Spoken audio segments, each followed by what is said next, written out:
Malfoy is traveling. I'm going to take over and start the seminar.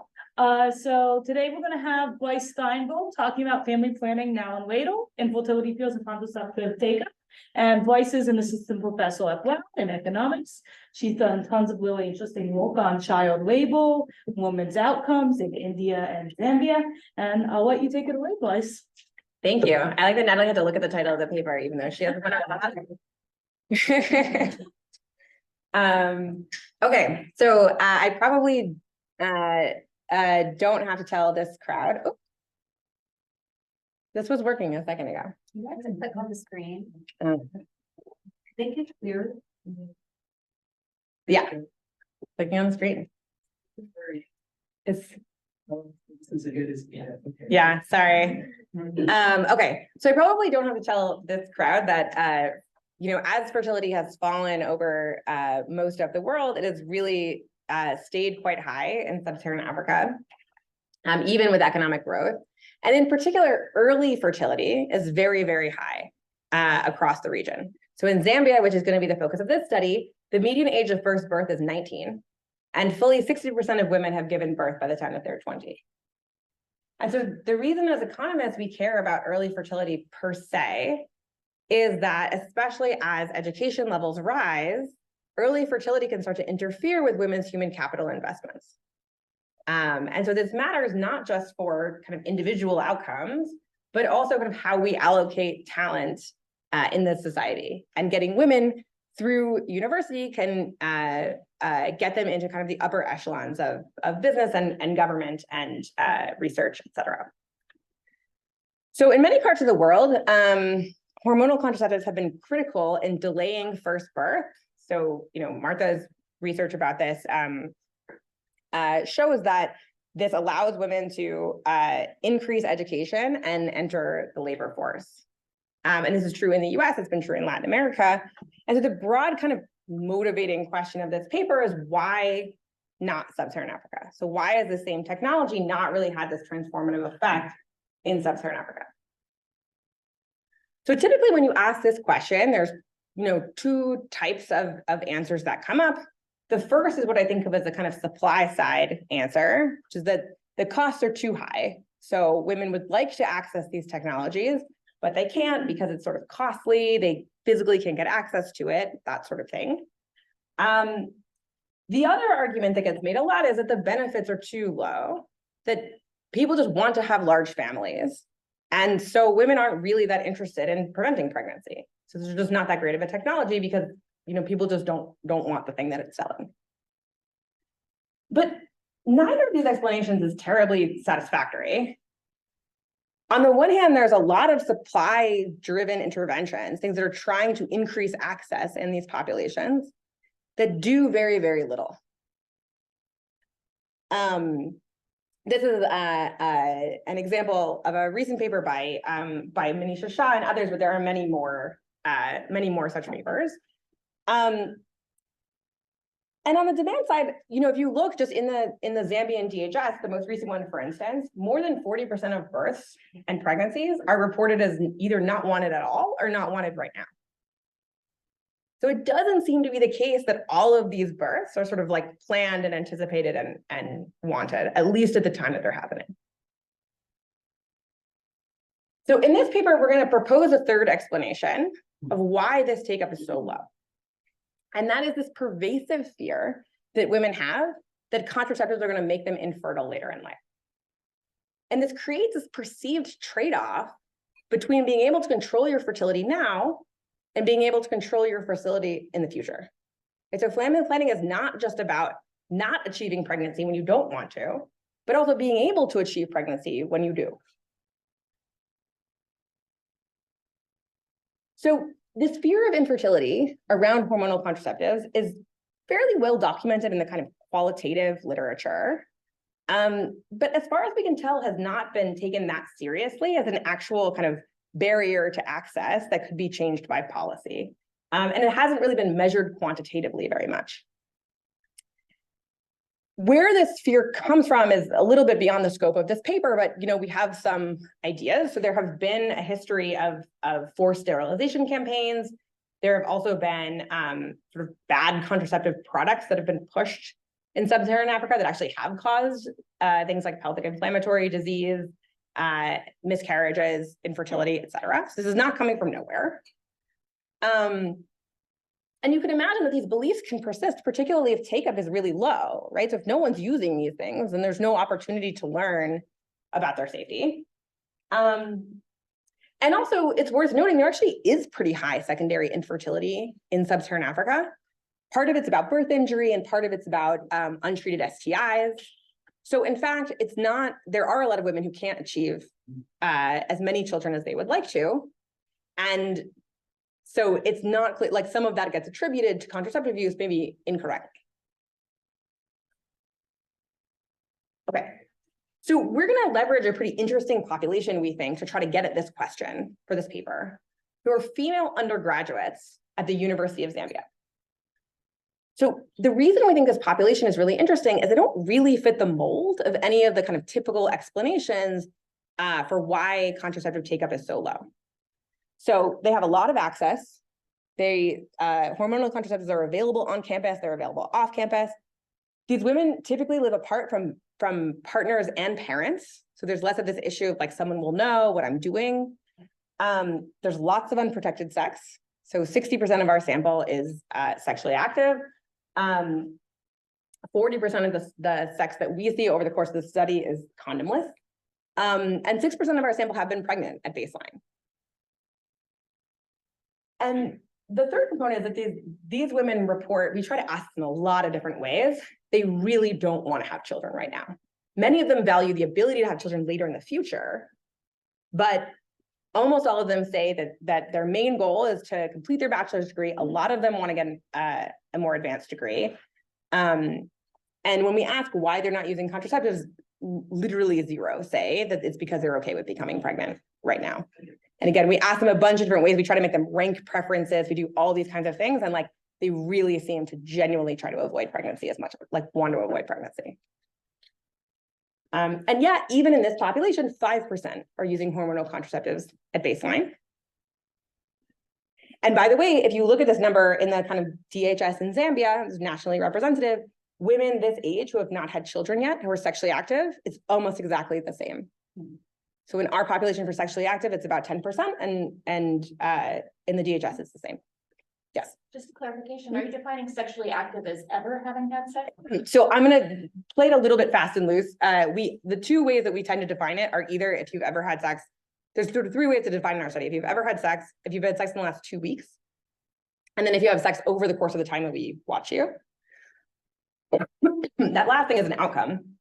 And so we don't use it that much. But here, when I say sexually active, I mean have had sex ever. And this 18% have had sex in the last 2 weeks. Okay, thank you. And for the record, about a little more than 50% of the women that we see have sex in the 6 months that we report having had sex in the 6 months that we conduct the survey.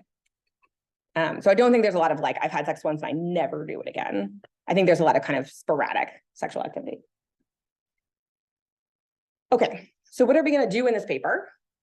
We're going to run a randomized control trial with 1,500 female Zambian college students at the University of Zambia. There's going to be 2 treatment arms. The first is what we call a non-coercive CCT. So this is basically, we partner with a clinic. It's a public clinic off campus that provides family planning services, as well as a bunch of other things. You can get vaccines there, you can, get antibiotics. And we pay women to visit the clinic. So we give them a small sort of amount of money, walk in the door, you can get reimbursed, and then you just leave.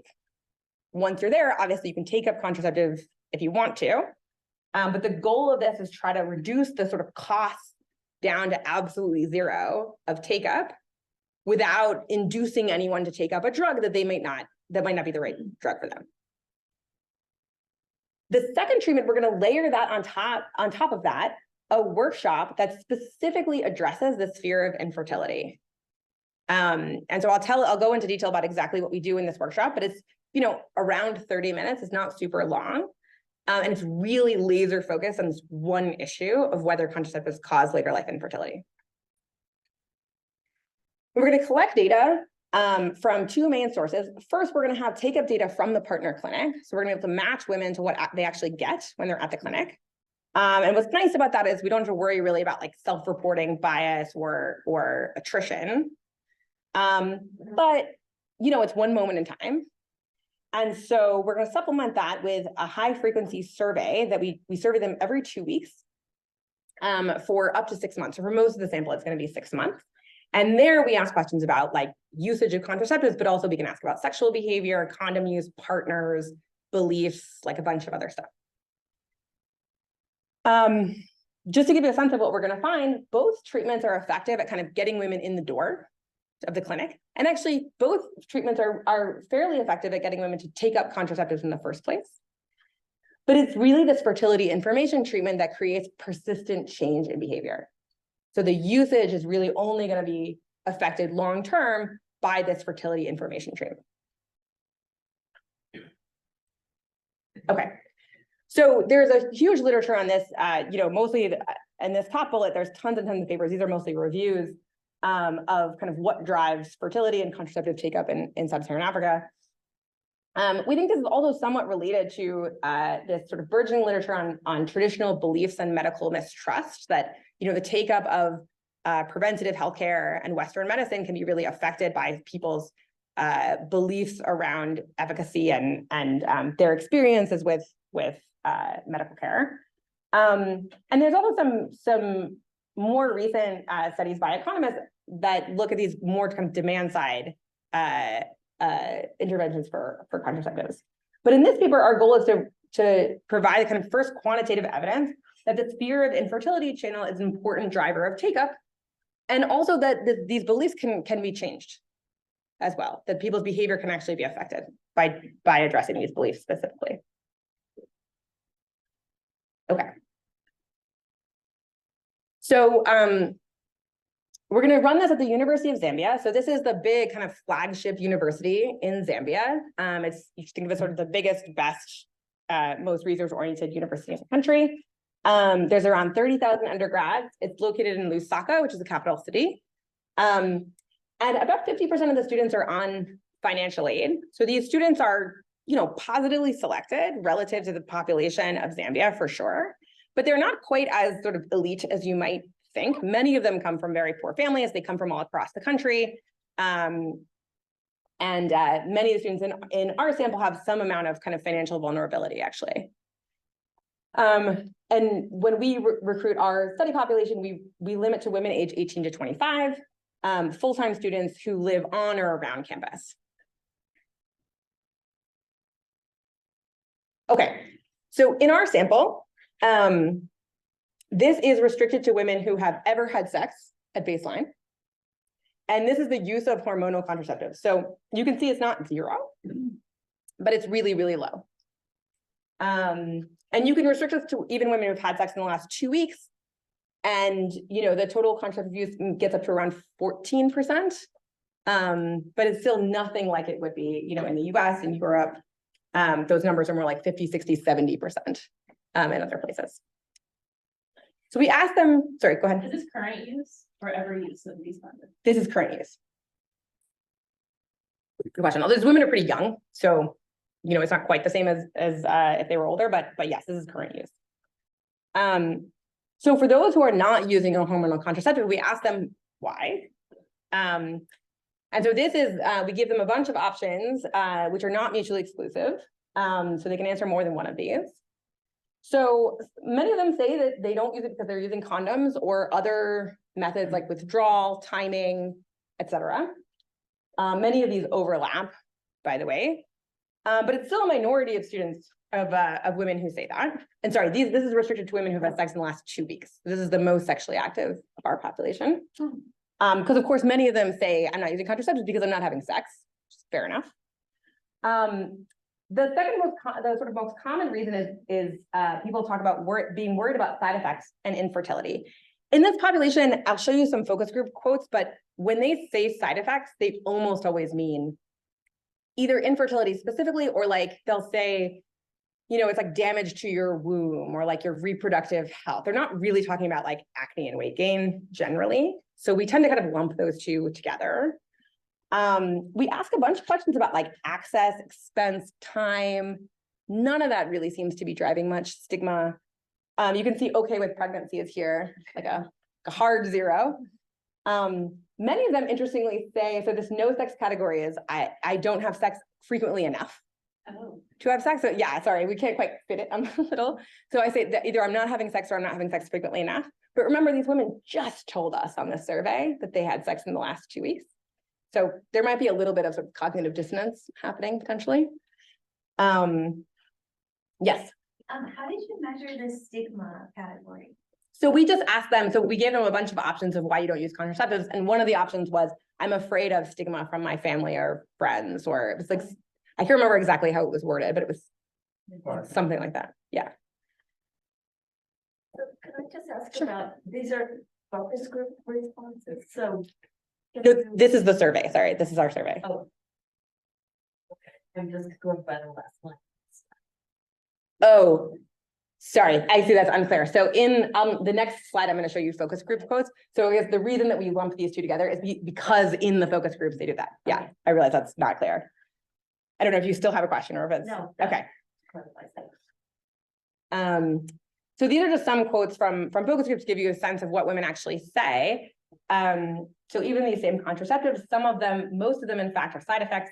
They're not safe and they can affect your fertility. Like maybe you might not be able to have children when you want to, because maybe the reason they may not be having those children is a result of effects. These are 3 different women, by the way.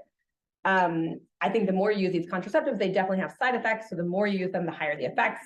So you might not maybe being barren or something like that because of the constant use of contraceptives. Afraid of not becoming pregnant because of contraceptives, and also they mess with your menstrual cycle. So these things kind of typically go together. They have this idea, and they would say to us, like, look, if you take the shot, then you don't bleed for a bunch of months. Like, how could, it's sort of these 2 things are really linked in their mind, the sort of messing up of the menstrual cycle and the inability to have children, which makes sense in some sense. Yes. On the previous slide about the use of hormonal, you didn't mention emergency contraception. A lot of African undergraduates are using EC. Yep. So you did study that as well? So yeah, it's interesting. We debated for a while, like we use this term hormonal contraceptives to separate from like condoms, but we debated how to think about, because obviously emergency contraceptives are hormonal, they're a large dose of hormone, but they're ex post rather than sort of ex ante protection. The emergency contraceptive is incredibly popular in this demographic. In fact, there's like ads around campus where people will deliver it to your dorm room. We do ask about it. We look at take up of it from the clinic, et cetera. We don't, I think, one thing I sort of regret about the survey, I think, is we don't ask whether they use it from week to week. So we don't actually know usage over time of the emergency contraceptive. But it is true that it's a very popular option in this population. Typically, if you ask them, they're not trying to use it as a frontline defense. People don't say like, oh, I just take the emergency contraceptive every month and I'm fine. It's like they say, well, I'm not gonna have sex this month, so it's fine. And then they do. Or they're like, I'll tell my boyfriend to use a condom and then he doesn't. And then like the plan B kicks up. And just for clarification, when we ask them if they use, or when we say hormonal contraceptives, we tell them what we mean. And so I think we don't need to.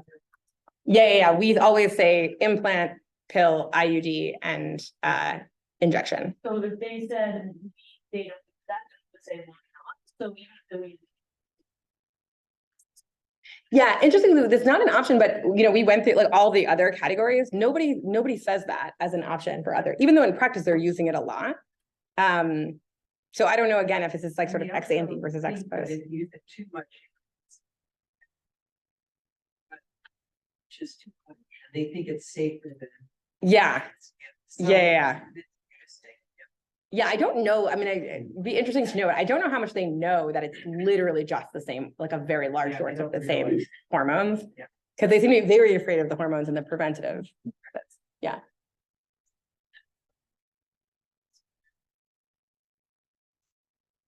It's actually so this is the other thing I was going to say is we sometimes also don't love this term because the IUD that's available here is actually the copper IUD. In practice, the take-up rate is just extremely low and we don't change it at all in this population. They like are very freaked out by the idea of the IUD. They find it very invasive. They just like really don't like the idea of like inserting anything to the uterus. And so it's more popular amongst women who have had children in this population. But our students just like have no interest. We like include it, but like it turned out to be like totally irrelevant. Providers also don't want to administrate for them either. Yeah, it's a hassle. Yeah, yes. And also, well, speaking of the methods, from my experience, maybe very different, more rural African contexts, those fears and the perception are very method specific, especially compared field with developer. So did you distinguish? We did. So this is interesting. I would love to talk about this because we did give them, when we asked about their beliefs, we asked about each method specifically, and we thought they would be more correlated than they are. Like there are some people who would be like, oh yeah, the pill causes it. And other people are like, no, it's the injection. Like it seems to be like people have different, some of it's I think like how much they know about the different methods. But I was actually surprised when we put it all together, we typically use, do you think any of these methods cause infertility? But it is not perfectly correlated. Like there's people who think the injection does cause it, but not the pill or vice versa. Yeah, I would expect injection to be more people be more afraid, because again, where I work, this actually health providers actually insist and prevent sometimes the younger women to use injections. Yeah. Oh, that's interesting. Because of their concern. Yeah, and Depo-Provera does have the longest return to fertility of any of these methods. So it is, it doesn't cause long-term infertility, but it does cause the longest return to fertility typically amongst these methods. So it's not coming from nowhere. Yeah. The injection is very popular in this setting, as it is in most of Sub-Saharan Africa. As far as we can tell, concealability is a really, really big factor for these women. Even these women who, don't have husbands at home, et cetera. But they still really like the idea that like no one will know that you got this shot, as opposed to an implant or a pill that someone could find. So we think that drives a lot of the popularity. Okay, so the other thing to know in this population is that the cost of infertility is really, really high. So it's pretty typical for, women who can't have children for their husband to divorce them, to take away any kind of financial support, to get mistresses, second wives, et cetera. And it's pretty socially accepted for that to happen. So we asked women in the survey, so we randomly asked half the participants in the survey, imagine a couple who is recently married, what do you think the probability is that they'll be together in 2 years? And then we randomly asked the other half of the survey, imagine a couple who just got married, they can't conceive. What is the probability you think that they'll be married in 2 years? So we didn't want to prime them, obviously, by asking both to the same set of people. So if we take the set of people who were asked the cannot conceive vignette, so first of all, people thought that, the couple who can't conceive were less likely to be together. But if the women who answered that they were less likely to be together, were more likely to say they don't take up contraceptives because of fear of infertility. Whereas if you correlate this with just the sort of divorce question, it doesn't seem to be correlated. So, this is sort of suggestive evidence that like these women are really it's not just about the belief that this happens, but how much you fear the infertility in the first place. Okay. So sometimes people ask this question right away. Sometimes people never ask it, but you might ask like, why are these women just not using condoms? You don't want to get pregnant. You're afraid of hormonal contraceptives. HIV is 13% of this population. Why don't you just use condoms? The shorter answer is that the men don't want to, generally, which is almost always the answer. And it's just worth noting that this is a population where many of the partners are older. Many of the partners are providing non-trivial financial support to these women. And so the bargaining power that they have to insist on a condom use is not great. And so you can see in our population, like as the partners get older, the condom use goes down. And so, we sort of, in some sense, take it as a given that much of this sex is condomless and try to understand preferences, given that that's what's happening. We will measure condom use, et cetera, because we are, we're somewhat concerned about replacing condom use. So we'll measure that as well. Okay, and then over the course of the survey that we do, we see it's a little bit, I'm always a little bit hesitant to give this number. So there's 34, what we think of as sort of consistently reported pregnancies. So we ask women every 2 weeks, have you had a positive pregnancy test in the last 2 weeks? Sometimes they will say yes. And then and we say sort of what happened, they'll say, I'm still pregnant. And then the next 2 weeks, the pregnancy will go away. And we think probably some of those are just a mistake on doing the survey, and some of them are probably abortions. But we don't know. And so these are the ones where, you know, they say something that's sort of coherent, like I was pregnant, I got an abortion, and now it's over, or I'm pregnant, I'm still pregnant, and the next week I'm still pregnant. So we think it's kind of a lower bound of the actual pregnancies. But you can see that most of them end in abortion and miscarriage. So this is and we think like at least some of these miscarriages are almost surely induced. We don't know for sure, but it seems very likely. So a lot of these women are terminating the pregnancy. And again, this is sort of like the fact that many of the pregnancies are terminated and that the emergency contraceptive is so popular also lends credence to the idea that these women really don't want to have children right now. They're not lying when they tell us this. Okay. So we recruited women on campus in person. We use recruiters who are young and recent graduates of the university themselves. They were told that this is a study on women's health, that they would have to attend a workshop, and critically that we would pay for their data bundles as long as they were sort of actively doing the survey. So this was a sort of carrot of being a part of our survey, is we would pay for the data that you needed to do it on the phone. And that ended up being a pretty powerful incentive. Women really liked that. We randomized them at recruitment into one of 3 treatment groups, control or the 2 treatments, and invited them to attend an on-campus workshop. So what we would do is sort of, you know, I would, you know, recruit Natalie, and, you know, Qualtrics would randomize her into sort of A, B, or C. And if she was in group A, she would get the workshop times that were corresponded to group A. And she could choose between those times. And if she missed it, we'd like call her back and try to find another time, but she was always kind of in group A forever. And critically, Natalie had no idea. All she knew were the times that we gave her. She didn't know which group she was in. So once they got to the workshops, that's where we did onboarding, consent, and the baseline survey. And so the first wave was done in the fall of 2022, and that was a little less than 1,200 participants. This is the set of people who we have 6 months of follow-up data for. We did a second wave in the spring to try to get a little bit higher sample.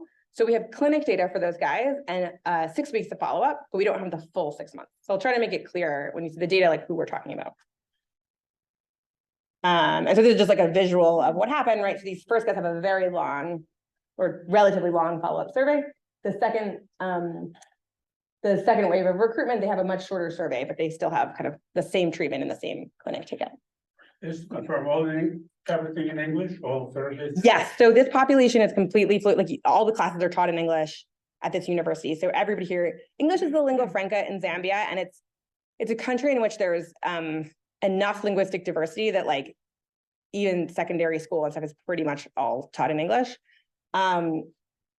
And so these women are all very fluent in English, and we conducted some focus groups with non-college students where we had translators, et cetera. But when we were doing focus groups with college students, they were all completely fluent. Yeah.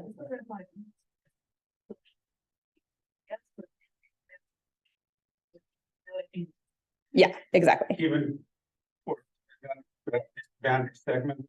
For sure. Yeah. Because they do secondary school in English as well. Yeah. And they're completely fluent. Okay, so the control workshop. So one thing to note is we had a pretty active control. Like in some sense, I feel like our control group in another world might be called like an access treatment for contraceptives. So because we really wanted to kind of focus on the treatment specifically and try to make everything else the same. So participants who got assigned to a control workshop, they showed up to the workshop and we would check their ID at the door to make sure that they were actually a controlled participant. What we did during those control workshops, it was all about the surveys. We introduced the survey to them. We sent them the first survey. They did the baseline survey in front of us. And so then we were able to do like tech support while they were doing it, answered any questions. We explained the sort of incentive structure.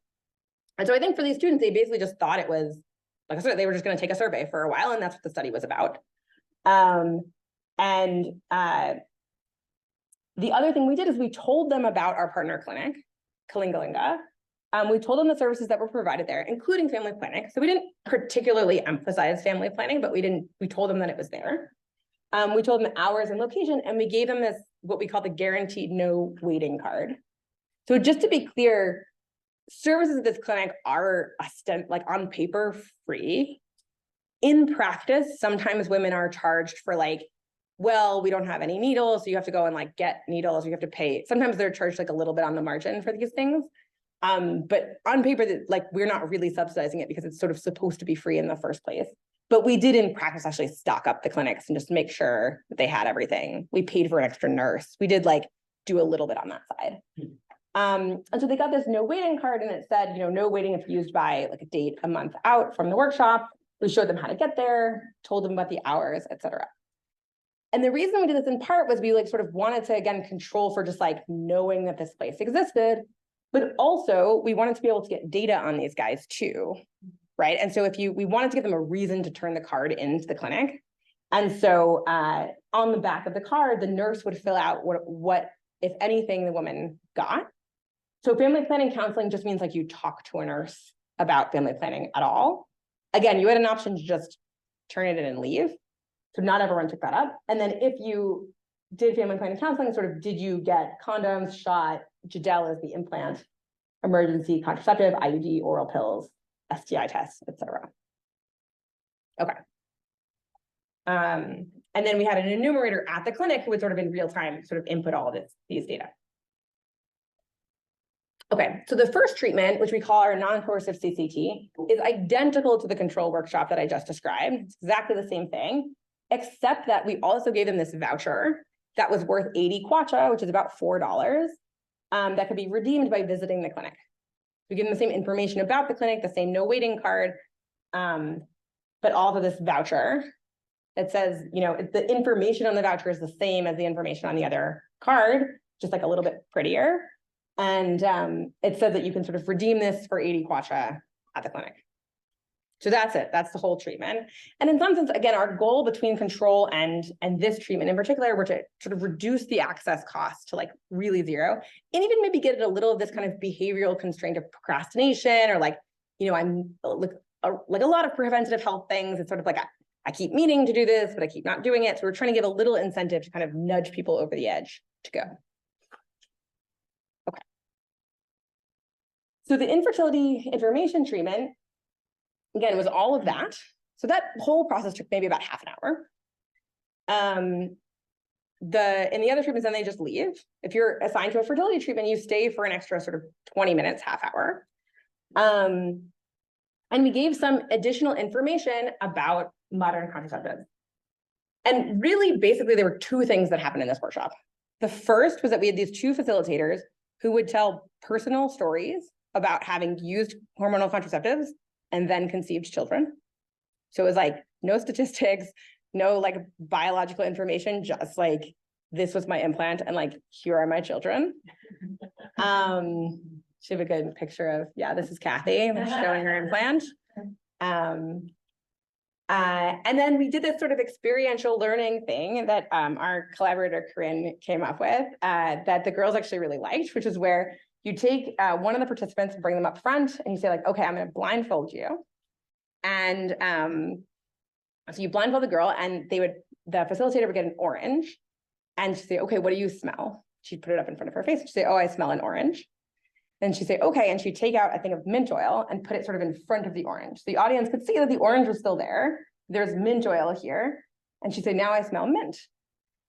And she'd say, okay, all right, now one more time. And so she takes away the mint oil and sort of gives it a minute and then says, what do you smell now? And she's like, oh, I smell orange again. And they say, like, this is how hormonal contraceptives work. Your fertility is always here in the background, but it's just being covered up temporarily. And then when you take it away, it's like, it's still there. Like it was there the whole time. That was so that's it. That's the whole treatment. Those two things, basically, the mint oil and Kathy, right? And so these stories were like, I did the injection. It was easier for me to be consistent. I didn't have to take it as often. And then when I decided to have my second child, I stopped, and in a few months I conceived my second child. So they were just sort of stories like this. They were not, there was no statements about like everyone or whatever. It's really just, this was what happened to me. Okay. So then we collected data from two sources. So the clinic data, again, was the nurse filled out that card that I showed you. And this is going to give us a kind of very reliable method of what actually happened at the clinic. But it's, you know, it has kind of two caveats. One is that it's short term. And two is that, you know, people could have gone to other clinics potentially, right? So we don't totally know what the counterfactual is from these data. And so for that reason, we have survey data, which were these Qualtrics surveys that we sent to students' cell phones every 2 weeks. It's probably worth noting everybody has a smartphone in this context because you basically have to have one as part of like being a student. Like you have to have some internet connected device. And it's, so we actually, when we piloted this, we tried to give people smartphones, but we gave them like worse smartphones that they had anyway. And they just hated it. They hated having two phones. And so we decided to instead just paste the data on their phone that they had, and they liked that much better. So students would receive data bundles for completing the survey, and then they'd get, so if you were kind of current with the survey, you'd get like a monthly data bundle, and then you got a little bit of airtime for each survey that you did.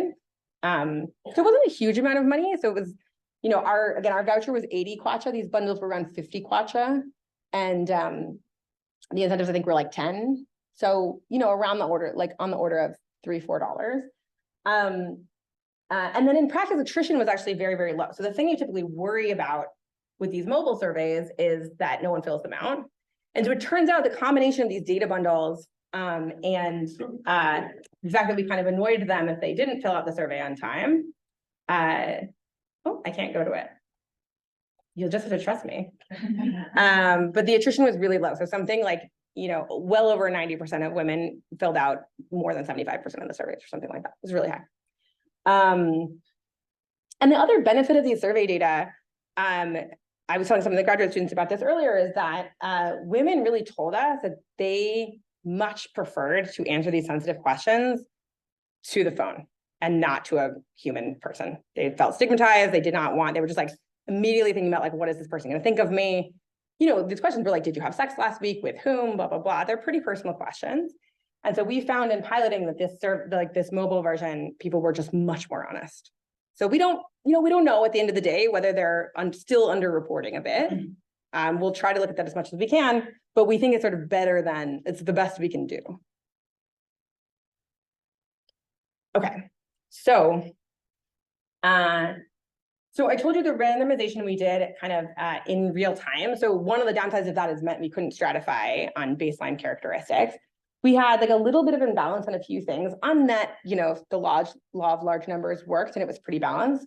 The one thing is our control group was like a little bit less likely to be married. The control group was a little more likely to be using contraceptives as a baseline, especially relative to the voucher group. So we're going to control for baseline usage in what I'm going to show you. It doesn't super matter. The number is very low in all of the groups.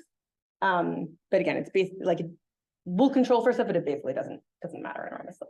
So can you remind me what share of respondent participants were married? Is it not in the balance here?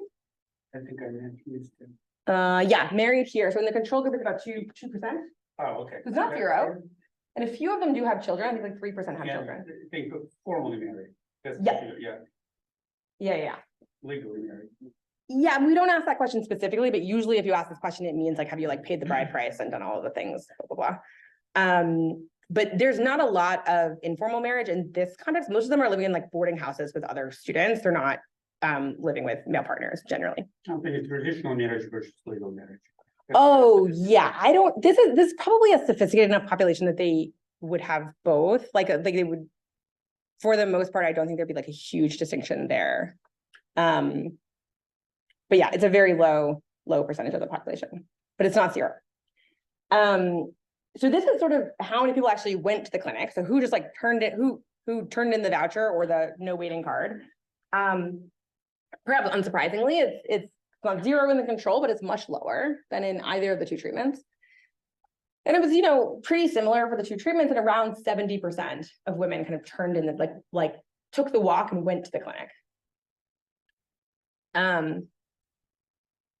this is how many women actually took up some form of hormonal birth control. So again, this is not including emergency contraceptive here. This is pill shot implant IUD.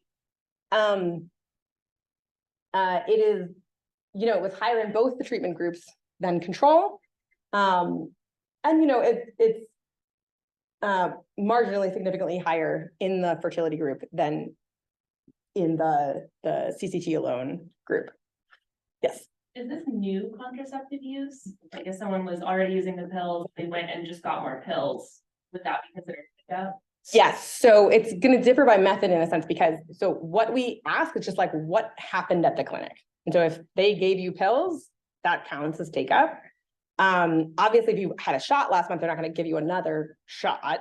So this is like sort of a little bit different across things. I'll show you by method. And that's also partially why we like the usage data as well, because we just ask, are you using a contraceptive? And that feels like it sort of covers more of what we're interested in at the end of the day. But this is just like like the care you got at the clinic. So you can do this separately by method. And here we show you also condoms, people who got condoms and people who got the emergency contraceptive. You can see that in these visits, particularly, not too many people got emergency contraceptive. There was a slight uptick for both of our groups, but it's not huge and not significant. Both of our groups did get condoms while they were there as well. That was sort of the most common thing that people got. And you can see that this fertility group, the increase for the fertility group is mostly driven by the shot and pills, which are the most popular options in this in these groups. Okay, so then, again, we're interested in what happens over time. So we ask these surveys every 2 weeks. So this whole time panel is about 6 months. So in the first 2 surveys, which is about a month, which is about the time that kind of covers the time of the clinic data, we asked about whether you're using any of these methods, and the CCT alone group sort of goes up in about the same order of magnitude as they do in the clinic data. So it does look like it's not just that they were like going to this clinic instead of some other clinic they would have gone to, and usage is the same. It looks like usage is increasing at about the rate that we see in the take-up numbers. And in some ways that's not surprising because the baseline usage is very, very low. So there's not too much for us to replace. But what happens after that is the usage effects sort of recede. They don't go all the way back down to baseline, but they're pretty close. And so, by the time they're at sort of 5-6 months out, they don't look so different than they did at baseline, really. So if we look at the infertility group, they look very, very similar in the first month. So they're going to the clinic, they're taking up at roughly the same rates. But what happens afterward is markedly different. So their results get higher and stay high. And in fact, if anything, they even go up a little bit as time goes on. So if we had looked at the original take-up data, we would have said, these both kind of work, whatever.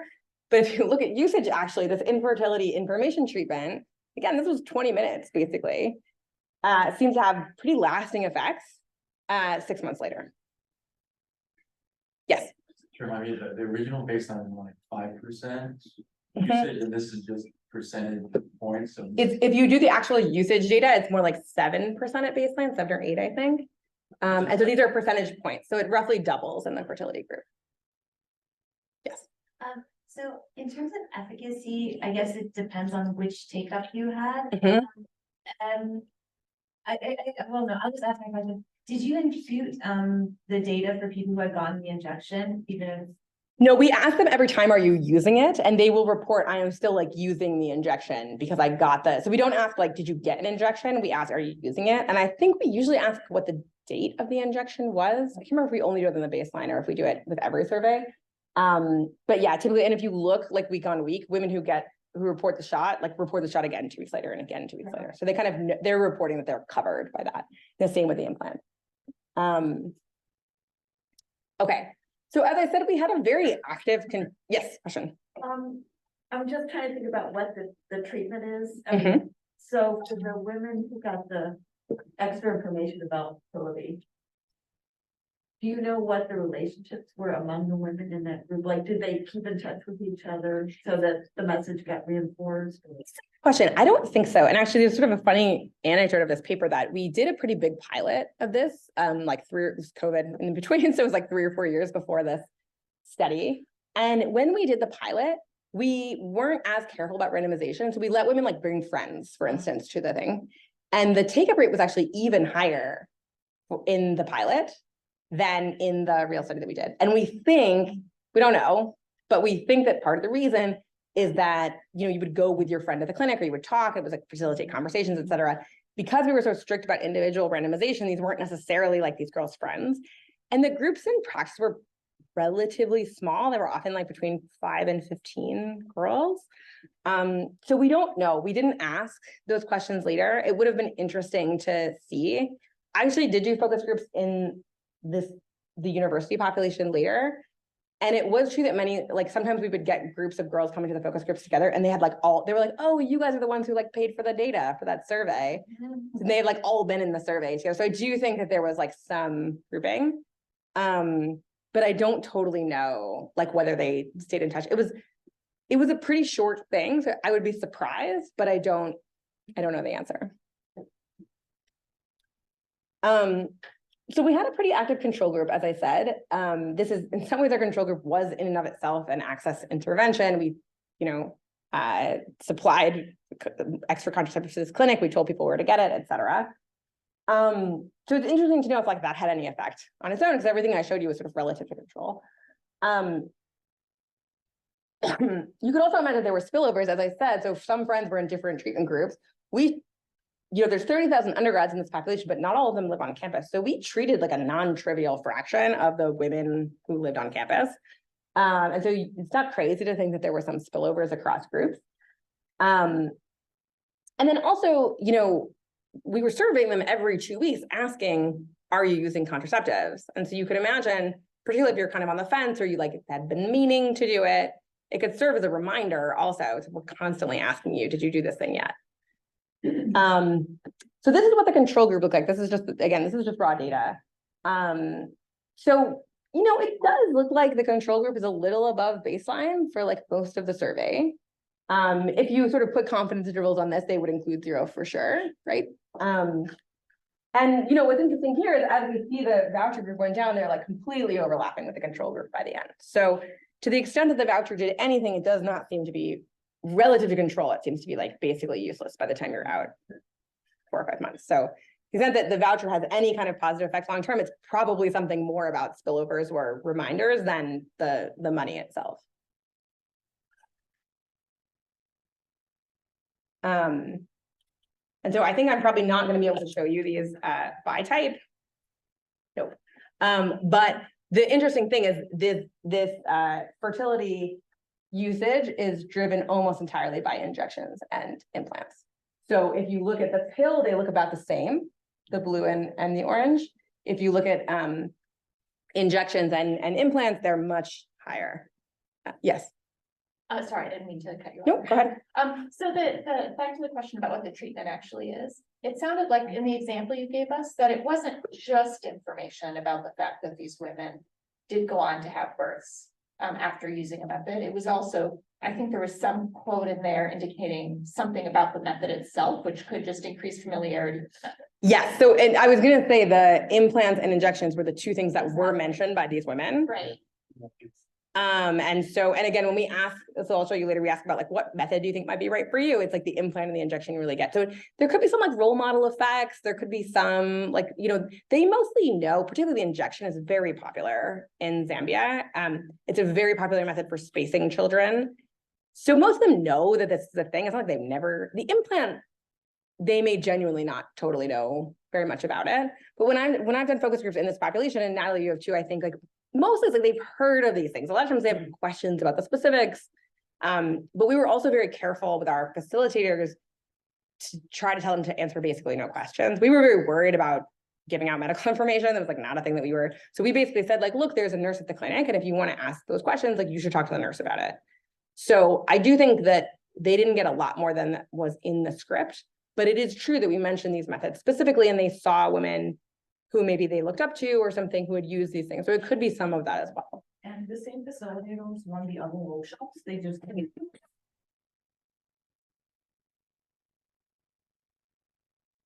Role who wanted to ask, being like, hey, there's this whole clinic, so there was a little bit of role model that's built into those. Yeah, that's right. So they didn't talk about their own experiences, but they were sort of like there talking with the clinic broadly. It was the same women doing both. Okay. So you can sort of subtract control out of this and do this in the standard way. And then you see again, that fertility is kind of consistently above control. And the voucher relative control is basically 0 by the end. Okay. You can also look at this just like overall, like adding up all of the weeks. So if you add up all of the weeks in the control group, there's about 8.8% usage. And not much increase on that for the voucher group, and about 3.3% adding up all the weeks for the fertility group. We were interested in whether anything else changed. Obviously, when you change people's contraceptive use, it can change their incentives to do all sorts of other things. We don't see much difference in sex or condomless sex, which was reassuring to us. Number of partners, partner age, we thought maybe they would switch partner. We didn't know, basically. We wanted to understand like whether their behavior was changing, and they might do other things that put them at risk of like HIV or pregnancy, et cetera. But we don't see a ton of that. It doesn't seem to have changed behavior that much. Okay, so we want to try to understand like what was going on here. And we're going to try to do this in a few different ways. First, we ask them directly about their beliefs about whether these methods cause infertility. So first, we want to check whether those changed, because that's sort of our theory of what's going on here. So it'd be good to make sure that that's true. We're also going to estimate the characteristics of the complier population. So who were the people who actually were induced to take up contraceptives from this treatment, who sort of took it up in the treatment group but would not have taken it up in the control group. And then I'll also show you some evidence from an extension experiment that we did. This experiment was trying to use the effect of STIs on infertility to see if it could affect STI testing. We see a little bit there, but it's a little bit underpowered. So I'll show you what we find, but it's not overwhelming. Okay. So first, we asked if you believe contraceptives cause infertility, and we asked it separately by method. In the control group, you'll notice that 65% of women believe at least one of these methods causes infertility. And as I said before, it's actually not like, it's sort of different for different methods, and many women think it's like one or but not the other. And we really reduce it, again, we reduce it particularly for implants and injections, right? Those are exactly the things that our facilitators talked about. They're also the things at baseline people are afraid of generally, but it's exactly these methods. Was there a question? No, I was gonna ask if this was at baseline. So this is right after the workshop. This is like 2 weeks after the 2 week survey, right after the workshop. So the control grad is, so we were really comparing control to treatment. We also asked this at baseline, and the baseline numbers are very similar. We should probably put those in the talk somewhere as well. We also asked it again at endline, which I don't have here, but it looks kind of remarkably similar to endline, actually. So it doesn't really fade out that much, these like belief effects. Yeah. And thinking about field versus injections, longer term contraception, the fact that you didn't emphasize it specifically, through examples or through specific focus, do you think that has to do with this change in belief? Yeah. Probably. I mean, probably. I think. Or is that with something genuine and intuitive? What those methods are and how they may perceive? I'm just trying to understand again. Yeah, I don't know. I mean, I don't know what would have, if we had had a facilitator who said, I was on the pill and then I stopped taking the pill and then I got pregnant, if that would have had really different effects on what happened. And I would have thought that the rate overall of thinking that the shot causes infertility would have been higher than the pill. It's not in the control group. Yeah. It might be because people are more familiar with the pill. And so part of what we're getting is like, how much do you know about this thing? And then also how much do you think it causes infertility? It's possible like both of those things are happening here. But yeah, I don't know how much of this is like, if we had substituted the word pill for shot in that story, if we would be seeing everything on the pill side or not. I don't know.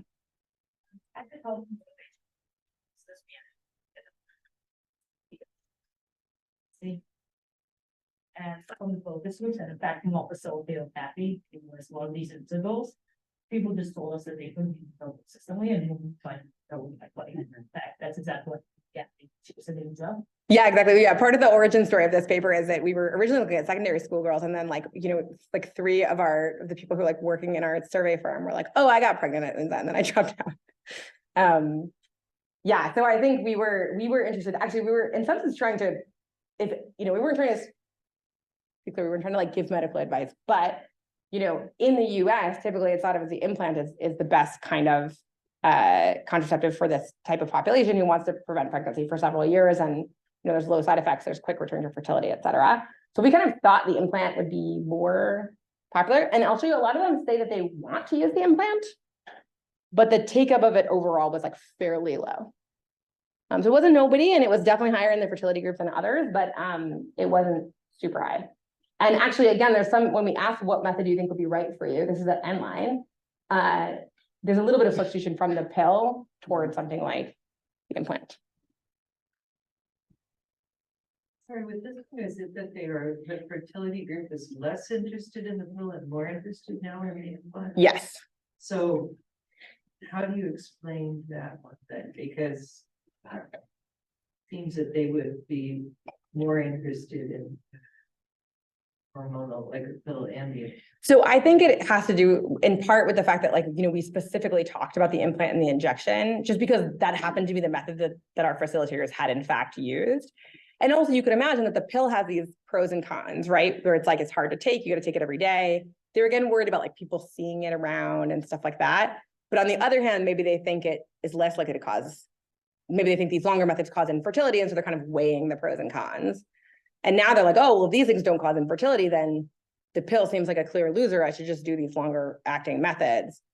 So I think it's substitution like across, like within the categories, because you can see the effect on implant is like much larger than the reduction on pill. So overall, we don't have this here, but like, you know, if we did like an overall, do you think any of these methods are good for you? Like overall hormonal is going up. They just seem to be focused on the implant.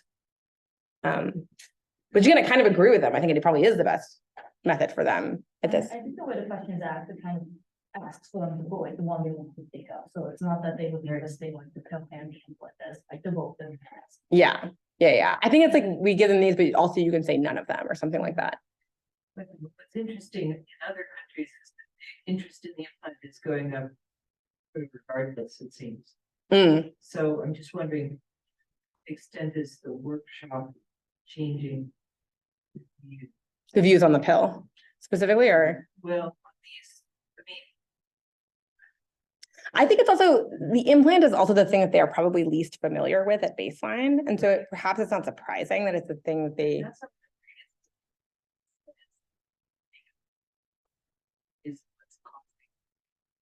Yeah, I mean, probably, surely some of it is. And again, they don't take up the implant that much. Let me see if I can probably flip forward and show you. Yeah.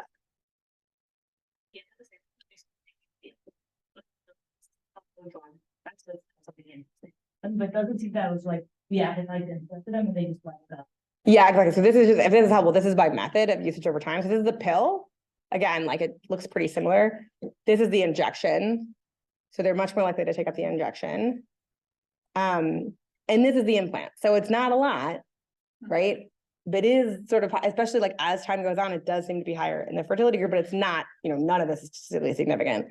And it's still like the injection is much the more. injection is the tried and true. I mean, it's been there for a long time. Right. And it sort of splits the difference in some sense. It's like somewhat longer acting, but it's not, you know, they do get freaked out. You know, we talk to them, they're like, the idea of something implanted in their body, they're worried about it like traveling through their body and piercing their heart. You know, there's a lot of these ideas about like what can happen. So the injection is the most like palatable to them in many ways. And it's also very difficult to perceive fertility horizons, you know, how, I mean, that age, when they are ready, will be ready to start. Yeah. fertility, and implant this, or the injection is kind of a more, kind of in the middle. Yeah, we could look at this because we do ask them some questions like that, and we could try to correlate that a bit to thinking about the methods they actually, like how much they're really thinking about that time horizon when they choose a method, or if it's just sort of like, this is what my friend did, and so this is what I'm doing kind of thing. So I'm assuming the women that. Mhm. Did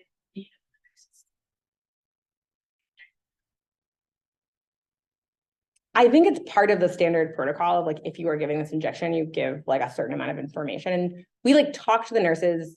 Again, we like weren't trying to tell the nurses how to do their job, but we did want to make sure we went to this clinic. Like some clinics in this region, like they'll say, you come in and say, I want contraceptives, and they'll say, like, are you married? So we kind of wanted to know, like, what do you do when someone comes in? And yeah, I mean, I think it's sort of like similar to what you would do here. Like they sort of go through like, here are the possible methods, here are the kind of pros and cons. If you get the shot, you have to come back every 3 months. If you get the pill, you got to take it every month. So I don't know exactly, like, I don't think these are super long conversations, but I do think they have this back and forth about the pros and cons of the various methods. Can you go back to that slide about the belief that it causes infertility? Yeah. And by method type.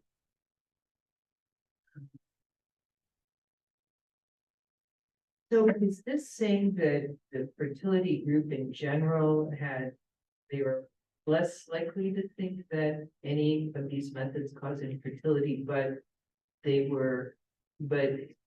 was really driven by the implant injection? So Yeah. in other words, they still might think that the pill causes it. Yeah.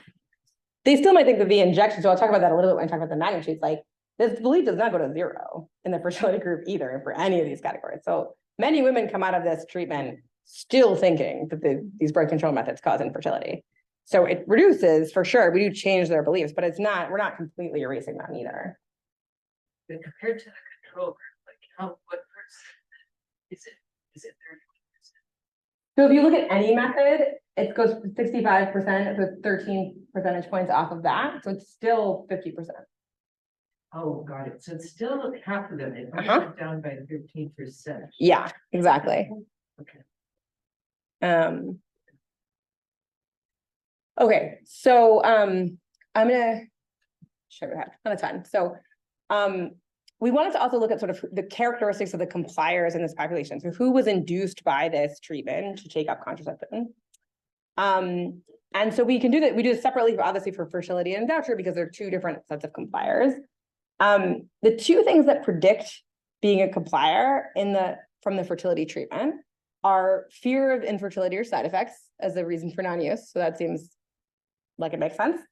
And then being sexually active, which also is like a useful, all that seems to track. In the CCT group, from this methodology, nothing really predicts being a complier. Partially, there are fewer compliers, right? Take-up was lower, so that's part of it. But also it could be that women were sort of more driven just by like whether they wanted the money or not, or that kind of thing. So it seems to be a little bit less well targeted as far as we can tell than the fertility group, which seemed to actually sort of target the thing that we were interested in targeting. Yes. Did you look and compare if the folks who reported that lower belief that the implant causes infertility, if those are the ones who took it up? No, so this came up actually yesterday when I was giving this talk, and this is on my list of things to do. It's exactly this like and sort of outcome of like, is it both? I'll show you what we did do a little bit on, we instrumented to try to look at magnitudes, but that's not the same as this question. So it's on our list of things to do. What is that? Oh, sorry. This is the new word for sugar daddies. Because so blessers are, this comes from Instagram, #blessed. This is so this is the girls know. So this is how you have to ask the question there because they all know what this means. So these are transactional sex relationships. This is not super well measured because here it's like self-reported. You say that this guy is a blesser, which is very, very low. But like, everybody's like, it's their boyfriend, but it's like her blesser, so there's like a lot of that. So it doesn't predict anything, but it's also like not super well measured here. Okay, so I'm gonna go really quickly through this extension experiment. So in this population, a lot of infertility is caused by untreated STIs. And so we did a sort of secondary intervention after all this was over. It was really, really light touch. It was just a text message. And we were provided women with vouchers to visit the clinic for free STI testing. So the control method, so half the women got this. We selected 1,000 sexually active women from our sample. The control message was, Empower Women's Health is sponsoring free STI testing at Clinic, on these days at this time. Many women in your age group have STIs but show no symptoms, and show your student ID and this text message at the clinic to receive a 40 kwacha transport refund. So it's about half of what the other voucher was. And you do not need to take up any healthcare to receive this refund. That was clear. The treatment message was the exact same thing, but we just added this one sentence. Wasn't even bolded because couldn't use bridge text. Untreated STIs can lead to scarring that prevents pregnancy, which causes 85% of infertility in Sub-Saharan Africa. So what we found was this treatment text message did not induce anybody to visit the clinic, wasn't going to do it otherwise. And actually, like almost 25% of women, I was totally shocked. I was in Zambia when this was happening at the clinic, and I was like, nobody's going to show up. Just because it was a text message and I just thought it was going to do nothing. But in fact, 25% of the women showed up in the control group. And most of the women who showed up did elect to get STI testing. And so, if you condition on having shown up, which is about the same for treatment and control, you see a marginally significant increase in STI testing. And it's actually, the magnitude is not super small. It's just kind of noisy. It's just underpowered. So, take this suggestive evidence that this kind of messaging can affect other things as well. Okay, so one more thing. Yes, we have a couple minutes. So, I started this talk by saying, we're going to try to argue that this is like this big barrier to contraceptive uptake, right? But then when I show you the magnitudes, it's like, okay, it went from like 8% to, 12%. It's not this huge sea change in what women are doing. You can restrict to women who are sexually active, which feels more like the right denominator. And you see sort of, this usage by week goes from around 12% to around 17%. But it's also like, this was a pretty light touch intervention. Again, this is sort of 20 minutes of a lady talking to you about her kids.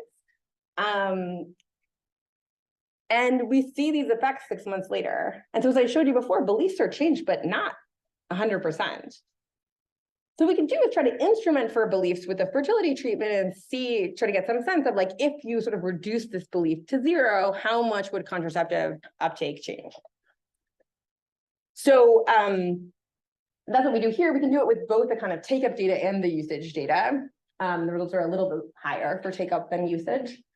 And remember, in the control group, around 65% of women believe that one of these methods causes infertility. And so these coefficients say if you went from everyone believing to 0 people believing, how much would take-up change? But that also feels like not quite the right number. And so here, if you took the control beliefs and brought those to 0, so if you went from 65 to 0, how much would contraceptive uptake increase? And so in the take-up data, that number is about 25 percentage points, 26 percentage points. And for the usage by week, it's about 16.7 percentage points. Okay, and that's not conditional on sexually active or anything else. It's just sort of overall in the population. So that would be sort of a tripling of the rate of contraceptive usage in this population. Yes. Does this analysis require this, assuming that the change of beliefs is the only thing that's driving the? Yeah, exactly. So I don't say this here, but we control for a voucher in this. So it's like the fertility guys also got a voucher. So we instrument for beliefs with fertility, controlling for the voucher effect. So it's assuming the voucher effect is the same across the 2 treatments. But yeah, the underlying assumption is that beliefs is the only channel through which this is affecting behavior, which you can sort of take or leave. Right, so just thinking back to the applied analysis, the stratifier say the initial analysis by taking that not for fear of infertility, to show that there's like this theory would predict that they would have no effect, right? Start with no fear, then your intervention. Yeah, we have done not exactly that, but we can take the set of women who say that they are not using because of fear of infertility in the first place, and the fertility treatment effect on that population is like much bigger. It's like on the order of 20 percentage points. And so we haven't done the opposite thing, which would be interesting, but we could. Exactly. My instinct is that it's going to be very low because the numbers have to add up. Nothing is very useful for this. Yeah, but that's a good point. That's a really good point. Okay, so I'm basically right on time. So just to conclude, what we argue in this paper is that the low rates of contraceptive use amongst young women in Sub-Saharan Africa don't just reflect low demand. They don't just reflect the fact that like all these women want to get pregnant. And that fear of infertility is an important driver of take-up, and maybe other healthcare decision making as well. I've actually heard this with the COVID vaccine. In fact, people are afraid the COVID vaccine is going to make them infertile in this population. So there's a bunch of these things that are kicking around. And then critically, this can be addressed, again, we don't get to zero, but like, it's kind of, I was sort of surprised at how persistent these effects were, given what a kind of small intervention is. You could imagine sort of, it's a pretty scalable thing that the university could potentially do. And we've been talking to them about that. And that, we should take seriously these issues of like traditional beliefs, medical distrust, sort of experiences, like bad experiences with medication, when thinking about the take-up decisions that people make today, right? That they, these are real fears that people have, and taking them seriously can really impact, their ability to choose a method that makes the most sense for them. Thanks.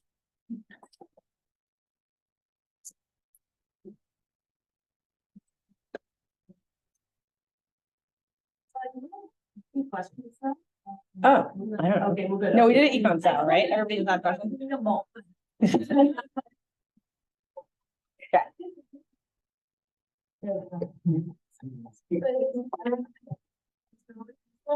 I don't know.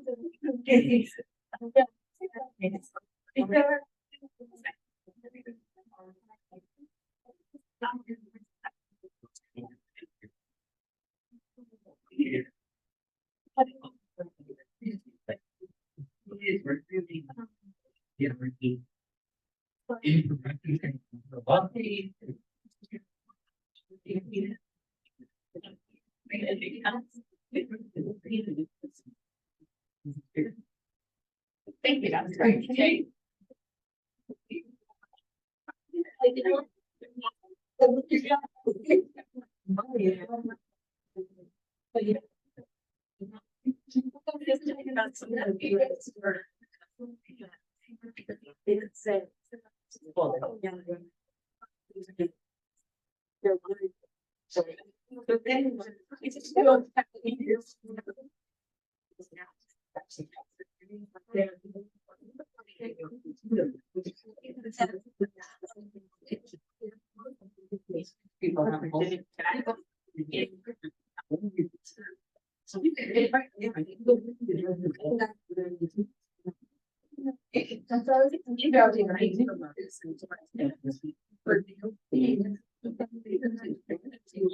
Exactly.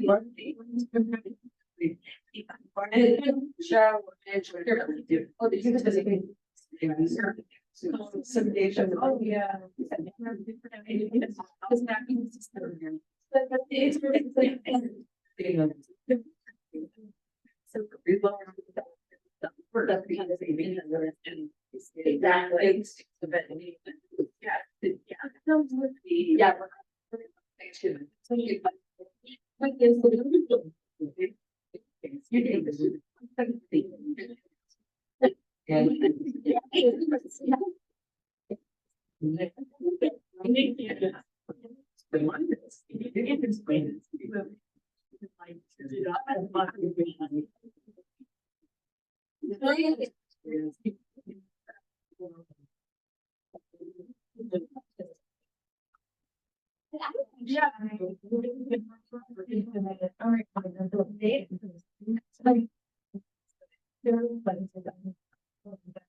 Yeah, it's all about 5%.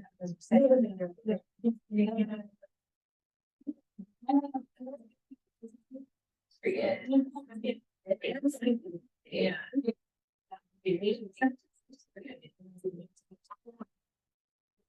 But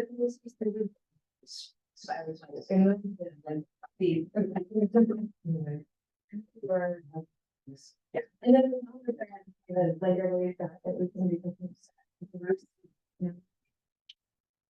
No.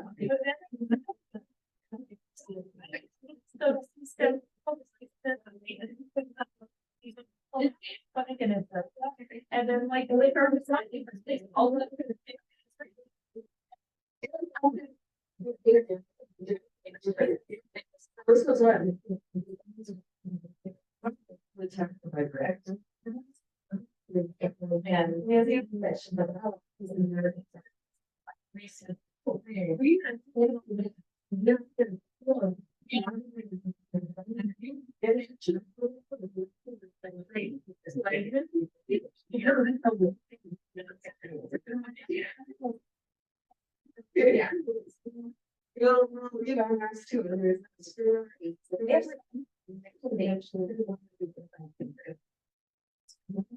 Yeah.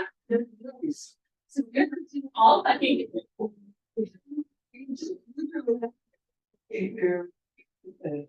Christine, say, here are the names. I do not start this in the winter. Well, dudes, nobody had ever really taken any concept. Yeah.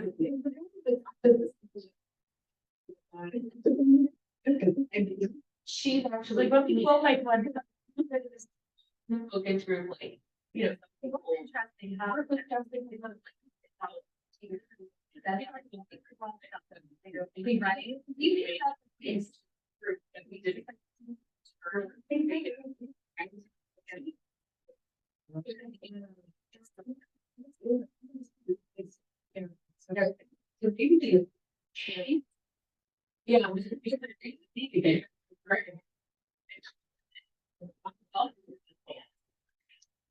Yeah.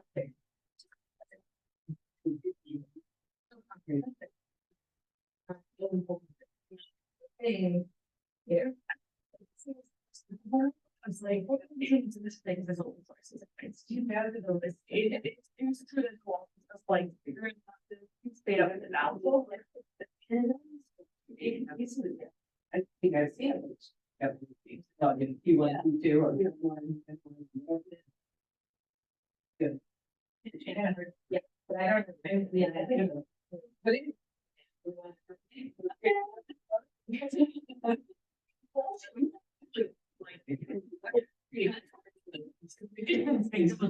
I'm also saying what people on that.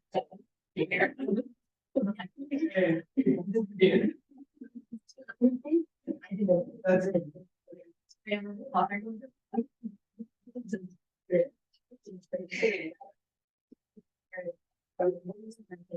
Studies on black people person be and then very I feel like yeah, yeah,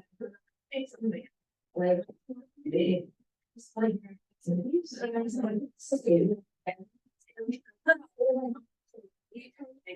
things that like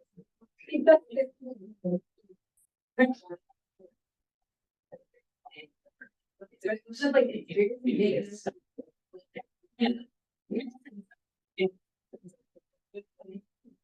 Years ago. That means about. no.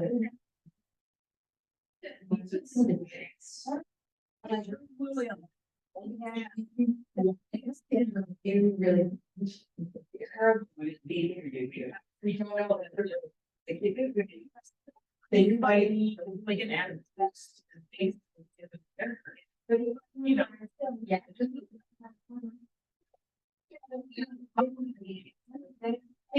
Definitely.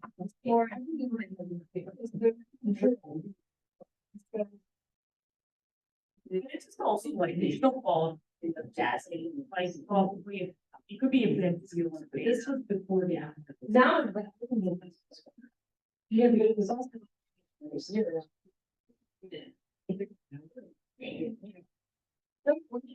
There's so it's a change. Because they need to think. Yes, I believe stuff population. Yeah. So you have to work, which I could do. Yeah. Because even when.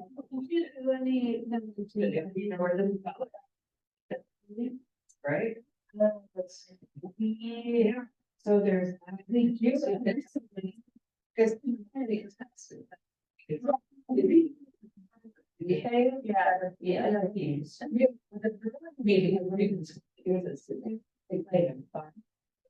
It's like. You're. Why we're so. Uses that sex and. Yeah. Natalie, that.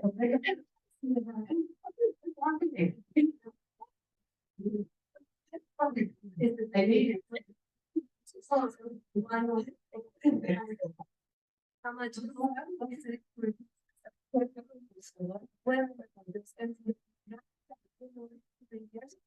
Results. It's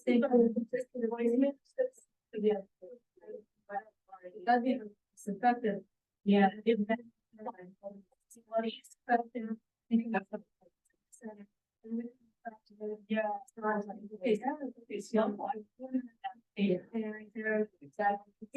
Similar. That's a part of the But I still haven't seen. Well, so I was trying to think about, because you're some of us very it's similar. It's but I don't think that it's treatment people that also have these truly. Yeah. But it takes to convince them. People always start that when they are. It's always. They. They were saying to so. Yes. You're. Yes, because I have a paper, yes, in Burkina Faso, so, yeah. They're female kind of. We over there. Yeah. Yeah, so. So, when they do the breeding, one of the things here, in saying, they have others too. But they do. Permission to use, but I get those. To increase or should I think the paper basically it's I should just bring that yeah the but this is going to interesting in this well and there's a good read section there this is the they just had the data just the radio and anything on the that used yeah so in other words it's yeah. You were 6-3 4 strong here. So then you use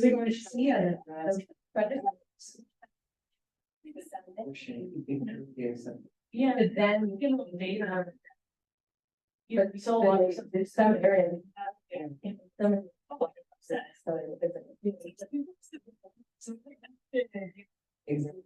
Exactly, but it's or probably was makes sense. But if you in the area. taking yeah, yourself. Yes.